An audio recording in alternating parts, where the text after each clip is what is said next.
রমজানের প্রস্তুতির জন্য 11টি প্রস্তুতির কথা আমি আপনাদেরকে শোনাতে চাই। 11টি টিপস দিতে চাই, যে টিপসগুলো আমাদেরকে সহায়তা করবে রমজান মাসকে সুন্দরভাবে কাটানোর জন্য।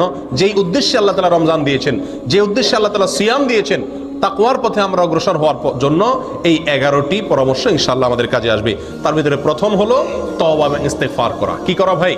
তওবা এবং ইস্তেগফার করা। কেউ যদি আল্লাহর কাঠগড়ার আসামি থাকেন, আগে থেকে তার নামে মামলা হয়ে থাকে, আগে থেকে তিনি দাগী আসামি হয়ে থাকেন, তাহলে নতুন করে আল্লাহর পক্ষ থেকে কোনো নেক আমলের তৌফিক তার জন্য পাওয়া একটু কঠিন। এজন্য আগের যে অপরাধগুলো আছে, রমজান আসছে সেই জন্য আল্লাহর কাছে সেগুলোর জন্য তওবা ইস্তেগফার করে নতুন করে জীবন গড়ার জন্য সংকল্প করতে হবে। নতুন করে রমজান আসছে, আমাকে নতুনভাবে ঘুরে দাঁড়াতে হবে, সেজন্য পিছনের সমস্ত খাতা মুছে ফেলতে হবে, পেছনের সমস্ত গুনাহ খাতার জন্য আল্লাহর কাছে মাপ চাইতে হবে, নতুন জীবন গড়তে হবে, জীবনে মোড় ঘুরাতে হবে, তওবা এবং ইস্তেগফার করতে হবে। করবো তো ইনশাআল্লাহ? এখন থেকে তওবা এবং ইস্তেগফার করে রমজানের জন্য আমরা প্রস্তুতি গ্রহণ করবো ইনশাআল্লাহ। এটা হলো রমজানের প্রথম প্রস্তুতি, তওবা ইস্তেগফার, ফিরে আসা, অন্যায় কাজ থেকে এখন থেকে ফিরে আসতে শুরু করা এবং আল্লাহর কাছে মাপ চাওয়া। আল্লাহর কাছে মাপ চাইলে আল্লাহ সুবহানাহু ওয়া তাআলা যদি ক্ষমা করেন, তাহলে ইনশাআল্লাহ নতুন করে নেক আমলের তৌফিক এবং সুযোগ আমরা লাভ করবো ইনশাআল্লাহ। দ্বিতীয় যে কাজটি করতে হবে সেটা হলো কোরআন এবং সুন্নায় রমজান মাসের যে সমস্ত ফজিলত, মর্যাদা, করণীয় কথা বলা হয়েছে, যে সমস্ত উপকারিতার কথা বলা হয়েছে, সেগুলো এখন থেকে বেশি বেশি আলোচনা করতে হবে, পড়তে হবে, জানতে হবে এবং কল্পনা করতে হবে। মাথায় বারবার রিমাইন্ড করতে হবে যে রমজান কিন্তু আসছে, জানো। হে আমার প্রবৃত্তি, নিজকে নিজে বলতে হবে যে যে রমজান আসছে সেই রমজান আমার জান্নাতে যাওয়ার সুযোগ, সেই রমজান আল্লাহকে সবচেয়ে বেশি সন্তুষ্ট করার সর্বোত্তম উপায়, এই রমজান জান্নাতের বিশেষ গেট দিয়ে প্রবেশের এক সুবর্ণ সুযোগ, এই রমজান আমার পূর্বের সব গুনাহ খাতাকে মাফ করার উপায়, এই রমজান আমার জীবনকে পরিবর্তন করার উপায়, এই রমজান শয়তানের সঙ্গে যে আমার কুস্তাকুস্তি চলে, লড়াই চলে, সে আমাকে অন্যায় করাতে চায়, আমি ভালো থাকতে চাই, সেই লড়াইয়ে আমার জেতার সুযোগ, কারণ আল্লাহ শয়তানকে এই মাসে বেঁধে রাখেন, আমার সুযোগ এই মাসে আমি তাকে হারিয়ে জান্নাতি হওয়ার সুযোগ পেতে পারি। এই যে রমজানের যে সমস্ত উপকারিতাগুলো আছে, রমজানের প্রস্তুতি হলো আগে থেকে সেগুলো মনে মনে কল্পনা করতে হবে, আলোচনা করতে হবে নিজেদের মধ্যে। তাহলে কি হবে? রমজানের জন্য আমরা মানসিকভাবে কি হব?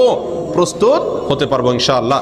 তৃতীয় যে কাজটি করতে হবে সেটি হলো ক্ষমা এবং সওয়াব লাভের জন্য, রমজান মাসে মাগফিরাত লাভের জন্য, অতিরিক্ত সওয়াব আল্লাহ সুবহানাহু ওয়া তাআলার কাছ থেকে সংগ্রহ করার জন্য এখন থেকে মানসিকভাবে দৃঢ় প্রতিজ্ঞা করতে হবে।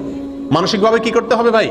দৃঢ় প্রতিজ্ঞা করতে হবে, এরাদা করতে হবে, পাক্কা এরাদা করতে হবে এখন থেকে যে আমি এই রমজান, জীবনের যত রমজান যেভাবেই গেছে না গেছে, এই রমজানটা আর আমি কি করবো না, হেলায় কাটাবো না। ভাই নবী সাল্লাল্লাহু আলাইহি সাল্লামের জীবনে 7 বা 8টি রমজান পেয়েছেন, সাহাবায়ে কেরাম বেশিরভাগ সাহাবীদের জীবনে 2, 4, 5, 6, 7, 8টি রমজান পেয়েছেন। আমরা এক একজন আলহামদুলিল্লাহ জন্মসূত্রে মুসলিম, আমরা আলহামদুলিল্লাহ প্রাপ্তবয়স্ক হওয়া থেকে মৃত্যু পর্যন্ত রমজান পাচ্ছি, 30-40 বার জীবনে রমজান পাচ্ছি। তারা জীবনে 2, 4, 6টি, 7টি, 8টি রমজান পেয়েছেন, প্রাপ্তবয়স্ক হয়েছেন, 40-45 বছরে মুসলমান হয়েছেন, কয়েক বছর পরে মারা গেছেন, শহীদ হয়ে গেছেন, জিহাদের ময়দানে গেছেন, মাত্র কয়েক বছর রমজান পাইছেন। রমজানের রোজা ফরজ হয়েছে যখন, তারপর নবী সাল্লাল্লাহু আলাইহি ওয়াসাল্লাম মাত্র 7-8 বছর বেঁচে ছিলেন। তাহলে অল্প কয়েকটা রমজান পেয়েছেন, কিন্তু সেগুলোকে এত সুন্দর ব্যবহার করেছেন যে তাদের জীবনে তারা সফল হয়ে গেছেন। প্রিয় বন্ধুগণ, আমরা 30-40টা রমজান পাইও সেগুলোকে সফলভাবে কাটাতে পারি না। এর অন্যতম একটা কারণ হলো এটার জন্য আমাদের পূর্ব প্রস্তুতিটা ভালোভাবে থাকে না। অতএব প্রিয় বন্ধুগণ, রমজানের তৃতীয় প্রস্তুতি হলো আল্লাহর পক্ষ থেকে এই মাসের খায়ের, বরকত, ক্ষমা, মাগফিরাত এগুলো পাওয়ার জন্য মানসিকভাবে দৃঢ়ভাবে কি করতে হবে? পাক্কা ইচ্ছা এবং প্রতিজ্ঞা করতে হবে যে না, এই রমজানে আমার টাকা আসুক আর না আসুক, ব্যবসা হোক আর না হোক, অন্য কোনো দিক থেকে লাভ বা ক্ষতি যাই হোক না কেন, আমি প্রতিজ্ঞা করলাম এই রমজানটা আমি ব্যতিক্রম রমজান কাটাবো, এই রমজানে আমি আমার মালিককে খুশি করে ছাড়বো, এই রমজানে আমি আমার জাহান্নামের খাতায় নাম যদি লেখা হয়ে থাকে আল্লাহ না করুক কাটায় ছাড়বো, এই রমজানে আমি জান্নাতীদের খাতায় নাম লেখাইয়াই ছাড়বো ইনশাআল্লাহ। এজন্য প্রতিজ্ঞা করতে হবে। 4 নম্বর যে প্রস্তুতিটা নিতে হবে প্রিয় বন্ধুগণ, সেটা হলো এই রমজানের আগে গত বছর বা তার আগের জীবনের কোনো রমজানের রোজা যদি কাজা হয়ে থাকে, এই শাবান মাসের শেষ হতে না হতেই সেই রোজাগুলো আগে কি করতে হবে? রাখতে হবে। একটি রমজান আসার আগে আগেই পূর্বের রমজানের রোজা কি করতে হয়? কাজা করে শেষ করতে হয়। যদি থেকে থাকে সেগুলো পূরণ করতে হবে। মা বোনদের থাকার সম্ভাবনা থাকে, তাদের শেষ করার জন্য উৎসাহ দিতে হবে। নিজেদের থাকলে কোনো অসুস্থতার কারণে বা কোনো কারণে যদি রমজানের রোজা বাদ যেয়ে থাকে, তাহলে এই রমজানের আগে আগে সেগুলো শেষ করতে হবে। এটা হলো 4 নম্বর প্রস্তুতি।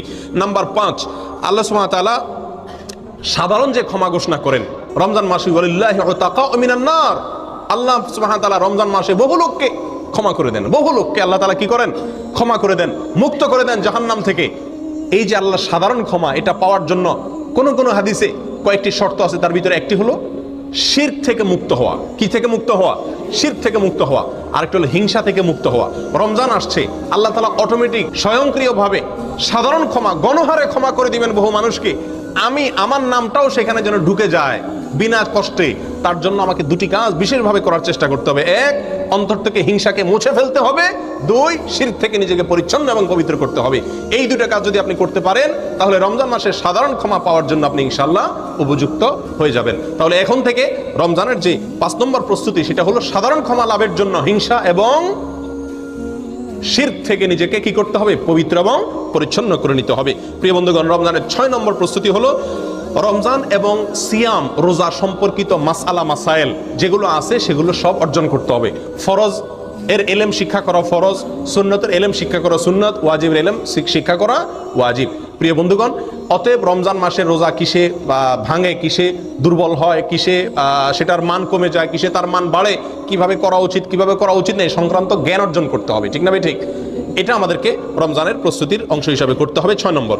7 নম্বর যে প্রস্তুতিটা নিতে হবে সেটা হলো পিছনের যে সমস্ত রমজান আমাদের কেটে গেছে, গত বছর তা আগের বছর বিভিন্ন রমজান চলে গেছে না, সেই রমজানগুলোতে আমরা আমল করতে পারি নাই অনেকে। ঠিক না ভাই? ঠিক। রমজানের পরে আফসোস করি। আফসোস করে লাভ নাই। আগে থেকে ভালো করে প্রস্তুতি না নিলে আপনার সময় চলে যাবে ঠিকই, আবার প্রত্যেক রমজানের পরে কি করবেন? আক্ষেপ করবেন, হায় আফসোস করবেন। কোনো লাভ নাই, এটা অযথা আফসোস করা। প্রিয় বন্ধুগণ, বিগত রমজানগুলোতে আমি কেন নেকামল করতে পারি নাই? কেন আমার তারাবিটা পড়া হয় নাই? কেন আমার কোরআন কারীম ভালো করে পড়া হয় নাই একবার? কেন আমার অর্থ সহকারে কোরআন বোঝা হয় নাই? কেন আমার কোরআনের হালাকে বসা হয় নাই? কেন আমার প্রচুর পরিমাণ দান করা হয় নাই? কেন আমার অমুক কাজটা করা হয় নাই? কেন মিসকিনদেরকে ইফতার করতে পারি নাই? কেন রোজাদারকে ইফতার করতে পারি নাই? কেন দান দক্ষিণা করতে পারি নাই? কেন ওই আমলটা করতে পারি নাই? কেন সেই আমলটা করতে পারি নাই? কেন ইতিকাফ করতে পারি নাই? কি সমস্যা ছিল সেগুলো এবার রমজানের আগে চিহ্নিত করতে হবে যে গত বছর আমি কেন করতে পারি নাই। বন্ধুর কারণে, রুমমেটের কারণে, টাকার লোভের কারণে, কি সমস্যার কারণে, সেটাকে চিহ্নিত করতে হবে। করে এই বছর রমজানের আগে আগে সেই কারণগুলো থেকে নিজেকে পরিচ্ছন্ন করে নিতে হবে। তাহলে ইনশাআল্লাহ এবার রমজানটা আপনি সুন্দরভাবে এবং ভালোভাবে কাটাতে পারবেন। আল্লাহ যেন আমাদেরকে তৌফিক দান করেন। প্রিয় বন্ধুগণ, 8 নম্বর প্রস্তুতি হলো রমজানের যে নেক আমলগুলো আছে এগুলো শাবান থেকেই তার প্রস্তুতিমূলক রিহার্সেল শুরু করে দিতে হবে, মহড়া শুরু করে দিতে হবে। গুরুত্বপূর্ণ কোনো কাজের আগে থেকে মানুষ কি দেয়? মহড়া দেয়। রমজান আসছে, এই জন্য রোজা রাখতে হবে। শাবান মাসে নবী সাল্লাল্লাহু আলাইহি ওয়াসাল্লাম রোজা শিখাইছেন। মহড়া এখন থেকে কোরআন তেলাওয়াতের অভ্যাস করা যাতে রমজান করতে সুবিধা হয়, এখন থেকে রমজানের আমলগুলোর কি দিতে হবে? মহড়া দিতে হবে। এটা হলো রমজানের 8 নম্বর প্রস্তুতি। 9 নম্বর যে প্রস্তুতির কথা বলবো সেটি হলো যাতে সুন্দরভাবে ব্যবহার করতে পারি, রমজান মাসের 24 ঘন্টার রুটিন করতে হবে। কি করতে হবে ভাই? রুটিন করতে হবে।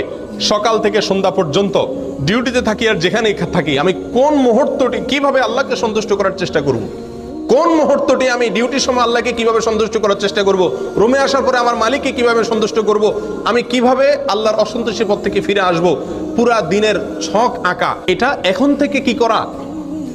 তালিকা করে নেওয়া। কথা বুঝে আসছে ভাই? 10 নম্বর যে প্রস্তুতি, রমজানের 10 নম্বর প্রস্তুতি হলো শুধুমাত্র হেলাল কমিটির দিকে চেয়ে থাকি আমরা শাবানের শেষ তারিখে যে রমজানের চাঁদ উঠছে কিনা। সবাই আজকাল এখন তো হেলাল কমিটিও না, মোবাইলের দিকে তাকায়, টেলিভিশন আর রেডিওর খবরের দিকে তাকায় যে চাঁদ ওঠার কোনো খবর আসছে কিনা। চাঁদ দেখার সুন্নতটা পৃথিবী থেকে বিদায় হওয়ার পথে। হেলাল কমিটির লোকজন, চাঁদ দেখা কমিটির লোকজন চাঁদ দেখবে, ঠিক আছে, কিন্তু আমাদেরও চাঁদ দেখার জন্য চেষ্টা করা উচিত। এই সুন্নতটা দুনিয়া থেকে বিদায় হয়ে গেছে। চাঁদ দেখার একটা দোয়া নবী সাল্লাল্লাহু আলাইহি ওয়াসাল্লাম শিক্ষা দিয়েছেন, আল্লাহুম্মা আহিল্লাহু আলাইনা বিল আমনি ওয়াল ঈমান ওয়াস সালামাতি ওয়াল ইসলাম। আল্লাহ নিরাপত্তা এবং শান্তি নিয়ে যেন এই চাঁদ আমাদের মাঝে আগমন করে, এই দোয়া নবী সাল্লাল্লাহু আলাইহি ওয়াসাল্লাম শিক্ষা দিয়েছেন। অতএব রমজানের প্রস্তুতি 10 নম্বর প্রস্তুতি হবে শাবানের শেষ তারিখে 29 তারিখে যার যার সাধ্য অনুযায়ী চাঁদ দেখার জন্য পশ্চিম আকাশে একটু অনুসন্ধান চালানো। 11 নম্বর সর্বশেষ রমজানের প্রস্তুতি হলো ভাই বেশি বেশি আল্লাহর কাছে দোয়া করা এখন থেকে, মালিক আমি যতই চেষ্টা করি তোমার তৌফিক না হলে কোনো ভালো কাজ করার তৌফিক হবে না। আল্লাহ রমজানে কত মানুষ সৌভাগ্যবানদের কাতারে নাম লেখাবে, আল্লাহ কত মানুষ ক্ষমাপ্রাপ্ত হয়ে যাবে, আল্লাহ কত মানুষ জান্নাতি হয়ে যাবে। মালিক আমি যেন সেই সৌভাগ্যবানদের কাতারে হতে পারি, আল্লাহ তুমি একটু আমাকে তৌফিক দিও, সহজ করে দিও।